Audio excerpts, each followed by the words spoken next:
Chapter 14. Forgotten Treasure. Pat swiftly untied Taggert's feet. "Get up," he ordered. "Your pals are waiting for you in a nice shiny prowl car in front of the lodge." "The police," Phil gasped. "But how?" Pat grinned. The whole holdup was a washout. Oh, some of the ladies got a little scared when we all suddenly found ourselves facing those cowboys and their guns. And I was pretty worried about you myself when I saw the door close and guessed you were trapped down here with the ringleader." He chuckled. "Penny saved the day. Just before the holdup was to take place, she happened to notice that two of the cowboys, who were loitering out in the hall, were carrying real guns. She raced upstairs and called the police." He laughed at the chagrined expression on Taggert's face. "The police arrived shortly after our friends' pals had collected their loot. In fact, they walked out of the door and right into the arms of two of the biggest cops I've ever seen." "Those fools!" Taggert snarled. "I told Jerry and Rick not to let anyone out of their sight once the secret door was open." Pat, as he deftly emptied Taggert's pockets, told him, "They didn't exactly let her dash upstairs to the phone in her room. She went so quickly and so quietly, they didn't even know she wasn't among those present downstairs. When it finally dawned on them that none of their victims was dressed as a bride, I imagine they guessed that the game was up and decided to scram without waiting to see what had happened to their boss." He gave Taggert a push. "Get going," he said gruffly. "There's a nice shiny pair of bracelets waiting for you." It was after 1 when the men returned from the precinct station after preferring charges against the 3 men. The girls were waiting excitedly for them on the porch. "Oh, Phil!" Marjorie yelled, running down the steps. "To think that Graybeard was Mr. Taggert, our laundryman, and none of us saw through his disguise." "Well," Phil said, "it was a good disguise for one thing, and he was careful to spend most of his time with Adra, who had never seen him." Adra smiled rather shamefacedly. "I'm such a lazy bones. He usually came in the morning before I was up. When he did come later in the day, I guess I was always off somewhere having a good time while you Allens worked." "That's what you were supposed to be doing," Penny said, smiling. "You're our guest, remember?" "Never mind about that," Marjorie interrupted impatiently. "What I want to know is whether or not Mr. Taggert was Mr. X." She tugged Phil's arm, leading him to a seat beside her on the porch glider. "Did he plant the clues we found and write us the threatening letters?" Phil nodded. "The other men were merely hired by him for the evening to keep the guests out of his hair while he looked for a secret drawer in the safe. He made a complete confession before we left the police station." Oh, Marjorie cried, jumping up. "Then the mystery is solved. Tell us everything, Phil, right now." He patted her hand affectionately. "Not now, honey. First, we must think of our guests. Family affairs can come later." Once everybody was in the dining room, its light and decorations made a gay setting for the return to normal feelings. As Philip followed the last guest into the room, Penny said, "Adra and I were just sick with worry over you, Phil. I want to know every single thing that has happened as soon as possible. Are you sure you're all right?" "I'm fine," Phil assured her. Jimmy, too, caught Philip and said, "Good work, Phil. When do I get to hear the whole story?" "As soon as the guests have all gone home or to bed in the lodge," Philip said. "It's a long story." He turned to Penny. "And it was your quick-wittedness that made it have a happy ending." "I didn't do anything but dash up to my room and call the police," Penny said. "You're a hero, Phil." By now, of course, everyone had removed his mask, and all the faces were familiar ones. Philip moved on to a space at the central table where he and Adra were going to sit together. He held her hand in a firm clasp, and her fingers twined in response. Peter smiled at him and clapped his hands together for order. "Speech! Speech!" Philip smiled at everybody and didn't seem at all nervous or upset after his experience of the evening. "I'm very sorry," he began, "that robbers chose us for their victims tonight, and that I could not prevent your disagreeable experience." "It was fun," Judy interrupted impulsively. "For the longest time, I thought it was just an act Jimmy and Alf were putting on. What I'll have to tell the girls when I get back to Cincinnati." Philip smiled at her and continued, "I hope that you all can forget the unpleasant part of the evening and that you will enjoy the feast Aunt Mary prepared. I have here the jewelry and wallets and handbags the armed cowboys took from you. As I hold up each item, will the owner please come and get his or her property?" While the food was being served, Philip distributed the stolen articles to their owners. "I was much too surprised to be frightened at first," said Mrs. Curtis, calmly pouring cream into her coffee. "Indeed, like Judy, I thought for quite a while that it was some stunt the boys had thought up. The young people today are always doing some crazy thing." "I was nearly speechless at those guns," said Mrs. Powell. "I don't know what the country is coming to. But it was all over so quickly, I don't suppose I was much more frightened than I would have been trying to get across a busy street." "That, my dear, is slightly underestimating it, at least for me," said Mr. Powell. "I was just plain worried one of those guns would go off." "I certainly hated to see my jewelry gathered in," remarked Mrs. Sanders. The prizes were awarded, and there was music afterwards. Some of the older people retired soon, but as this was the last general celebration, the younger set preferred to linger. Philip, whose duties as host had been accomplished, wasted no time, but took Adra to a moonlit walk and pretty nook on the shore, where they sat on the sand and talked. Philip told Adra of his feeling of responsibility for his brother and sisters. "Now Penny is engaged to Peter, as I suppose she told you. This summer's venture will see Jimmy and Marjorie through school." He hesitated. "And college. At last, Adra, I feel I have a right to say, well, that the only treasure I ever wanted is you." Adra's blush was most becoming and gave Philip courage to go on. "Could you possibly care for me, Adra? You know your father has invited me into his office, and I want to go on with my college education evenings. But somehow, whatever I decide to do depends on you. If you care, I think we can—" "Manage the rest," finished Adra calmly, though her heart was beating fast. "Yes, Phil, I care enough." Two happy young people walked back to the lodge about half an hour later. As Phil and Adra entered, they found most of the guests gone and Marjorie and Jimmy curled up in big chairs on the porch, sound asleep. Those two wouldn't dare go to bed for fear they'd miss something. Adra and Philip laughed and went back to find Peter and Penny raiding the pantry for a snack.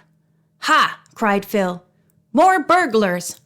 "Yes, come join us," replied Penny, unwrapping some brick ice cream. "Delighted," returned her brother. "We need to celebrate. Adra and I have just reached a momentous decision, and this lodge can hardly contain me, big as it is." "Honest? Oh, Adra, you perfect dear!" And Penny dropped the ice cream to hug Adra with enthusiasm. And Peter, who had caught the ice cream on his plate, shook hands with Philip after carefully setting down his burden. "You know," said Peter slyly, "Philip was going to tell us what Mr. Taggert said when he confessed, but I guess Adra has made him completely forget about it." "That she has," answered Philip. "Anything else that happened tonight is very unimportant by comparison with this. After all, that's over. Exciting enough while it lasted, but not nearly as interesting as plans for my future life with Adra." "Listen to the hero make little out of his great adventure," cried Penny. "Phil, I can't stand it another minute. Begin at the beginning and tell us every word Mr. Taggert said when he confessed. How did he know there was a secret drawer in the safe, and what was in the drawer?" For answer, Peter led the way to the porch. "Wake up, sleepyheads," he said, nudging Marjorie and Jimmy. "Wake up and hear a bedtime story about hidden treasure." "Hidden treasure," Marjorie repeated, instantly wide awake. "Phil, you've been keeping something important from us." I told you it was a family matter, Philip said, putting his arm around Adra. And before I told the tale, I wanted to be sure that Adra as well as Peter will soon be members of our family. I knew it, Marjorie cried, giving Adra a hug. I told you so, Jimmy. Congratulations, you two, Jimmy said. I mean, you four. Now, can we hear what went on in the secret room tonight, Phil? The story, Phil began, goes back to about 20 years ago when Uncle John was a very rich man and living in New York City. At that time, he invested $20,000 in a small company belonging to one of his friends who told him that the stock was sure to go up. But the stock didn't go up. It went down, and finally its name disappeared from the stock exchange boards and from the newspaper stock lists. Naturally, Uncle John thought his certificates were worthless, but lucky for us, he didn't destroy them. Golly, Phil, Jimmy cried enthusiastically. When you say lucky for us, do you mean the old stock is worth something? Can I have a sailboat after all? Phil grinned. Let me finish, please. About 5 years ago, the company started paying dividends, but it couldn't locate a great many of its stockholders, among them Uncle John. He had changed his address several times before he settled down here, so the company officials turned the matter over to a special detective agency which specializes in tracking down owners of forgotten stocks. Notices also appeared in newspapers throughout the country, and Mr. Taggert saw one of the notices.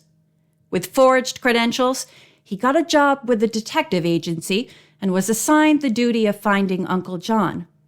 Guessing that Uncle John was dead, he planned to get hold of the stock certificates and, with more forged credentials, prove that he was his sole heir. Phil turned to Penny, who was holding hands with Peter. If it hadn't been for you, Taggert might well have succeeded. A girl not quite so level-headed might have screamed when she saw those cowboys drawing real guns from their holsters. Peter squeezed her hand more tightly. I can't bear to think about what might have happened if those gunmen had seen you darting up the stairs. Stop it, both of you, Penny protested, blushing. Get on with the story, Phil. Okay, Phil said, smiling. Taggert finally traced Uncle John to the lodge, only to find that he was dead and that we had started our business venture here. He had hoped to find the lodge deserted so he could search undisturbed for the certificates. He knew that people leave old stocks and bonds in all sorts of places. Sometimes they slip them under the paper lining of bureau drawers or cupboards, or between the pages of books, false bottom trunks and secret drawers in old safes, and so forth and so forth. Taggert realized that one of us, while we were getting the lodge ready for guests, might come across the certificates. So the first thing he did was try to frighten us away. That was silly of him, Marjorie said with a sniff. He might have known that the Allens don't frighten easily. Be quiet, imp, Jimmy said. He didn't know anything about us then. He added to Philip. So it was Taggert who wrote the 2 threatening letters and left his footprint on the ground under the shed floor? That's right, Phil told him. He confessed that he wrote the one to Penny after she fell down the well. And he also confessed that he was our night prowler. Actually, he did a lot of prowling we didn't know about, trying to find out if his anonymous letters had any effect. The first night he came snooping around, he listened outside the living room window and heard us joking about digging in the well for buried treasure. That gave him the idea of keeping us busy digging outside, instead of searching around inside. I can guess what he did next, Marjorie said with a rueful laugh. He wrote that note on an old piece of paper, put one half in the bottle Judy and I found down on the beach, and the other half in the pocket of the old suit Brooke found when the boys were out camping.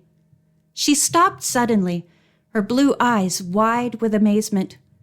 But how and when did he manage to put that map in the lid of the costume jewelry box? I can answer that one, Penny said with a sigh.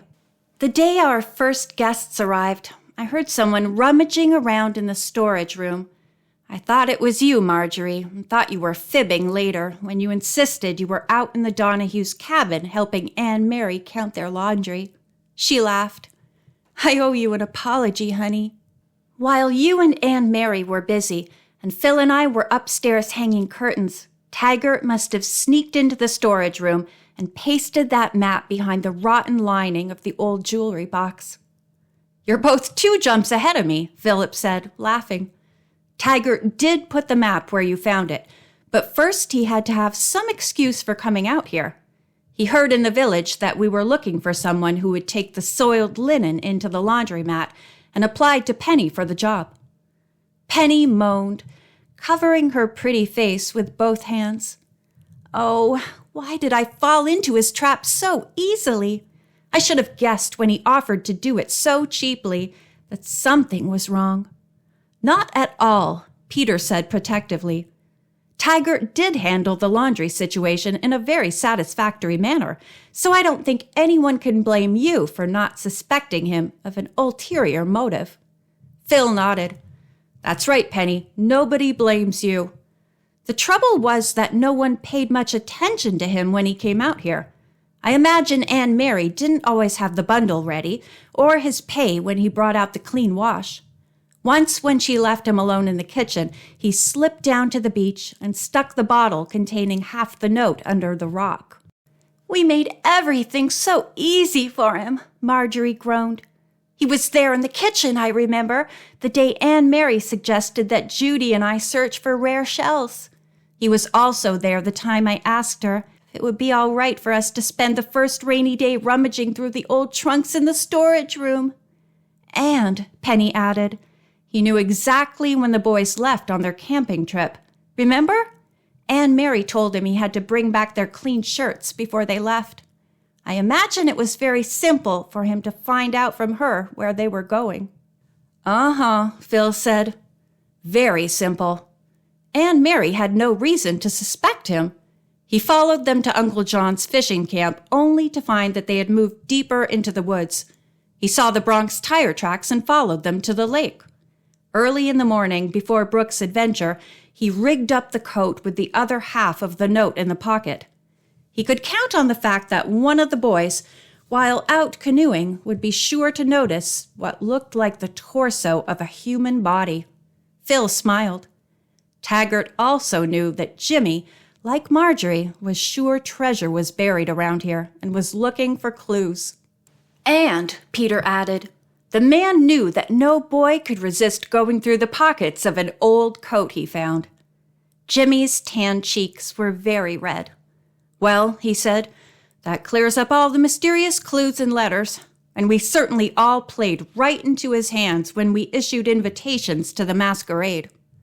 And, Penny added, when I dropped hints all over the village that we were going to show our guests the secret room that night. She sighed. What I don't understand is how Taggert knew there was a secret drawer in the safe. Because, Philip explained, staring at Marjorie, one day when he was out here, he caught a glimpse of the safe. Not only is he a notorious forger, but in between sessions in jail, he's made an exhaustive study of safes. He knew that the particular style and make of the one in the secret room had a hidden drawer in the top. Since we obviously hadn't found the certificates while we were cleaning up the lodge, he guessed that they might be in the secret compartment of the safe. But, Jimmy interrupted, when on earth did he get a glimpse of the safe? Up until tonight, last night, nobody but you and Pat ever went into the secret room, and I'm sure neither of you was careless enough to open the door unless you were sure no one was lurking around. It was now Marjorie's turn to cover her red cheeks with both hands. I can answer that one, she confessed miserably. One day when Mr. Taggert was here, I showed Judy how the door opened. He must have been hiding in the alcove when the bookshelves moved back. I heard someone moving down the hall just before we left and thought it was Anne Mary with a bundle of soiled laundry, but I guess there's no doubt that it was Mr. Taggert. She raised her face on the verge of tears. Thinking back, I remember now that he was in the kitchen and Judy and I had just left there when she begged me to show her how the secret door worked. Oh, she finished. How can I be so dumb? "'Tain't easy," Jimmy said, grinning. "You've got to have a lot of practice before you can be as hopeless as you are." "Never mind, honey," Penny said to Marjorie in a comforting voice. "After all, in a way you helped to set the trap that caught Mr. X." She turned to Philip. "We're all trying to tell your story for you, and I, for one, am getting confused. Once Taggert got a glimpse of the safe and knew how to get into the secret room, why did he wait until the masquerade to go in there?" Phil chuckled. "Because he didn't know the combination of the safe. He could, of course, have sneaked out here at night after we'd all gone to bed and used dynamite to open the safe, but that would have been pretty risky. Soon after he saw the safe and the room, we issued blanket invitations to the masquerade, and you slyly hinted that part of the evening's entertainment would be a visit to the secret room. Taggert promptly decided that the safest way of getting what he wanted was to let us lead him right to it. In other words," Peter added, "while we were setting our little trap, Mr. X was setting one of his own. While his gangster friends were holding up the rest of the party, he planned to force one of you Allens to accompany him into the secret room and open the safe." "That's right," Philip said. "And I made things easy for him when I asked him to lend atmosphere by posing by the safe. And then, to cap the climax, I stayed behind after everyone else had left. The only thing I can say for myself," he finished, "is that I did have the presence of mind to close the door as soon as I realized I'd walked into the trap we had set for him. And even that," he admitted, "was sort of a reflex action." "Call it what you like," Jimmy said, "but it was important. Otherwise, Taggert would have heard the outraged cries of his gunmen when they had walked into the arms of the police. During that commotion, he might have escaped with the real loot." He leaned forward to tap Phil's knee. "Now that we've all, with the exception of the in-laws-to-be, confessed to being dimwits in one way or another, let's hear more about those stock certificates, Phil. Answer me, yes or no. Are they worth enough so I can get a sailboat?" End of chapter 14.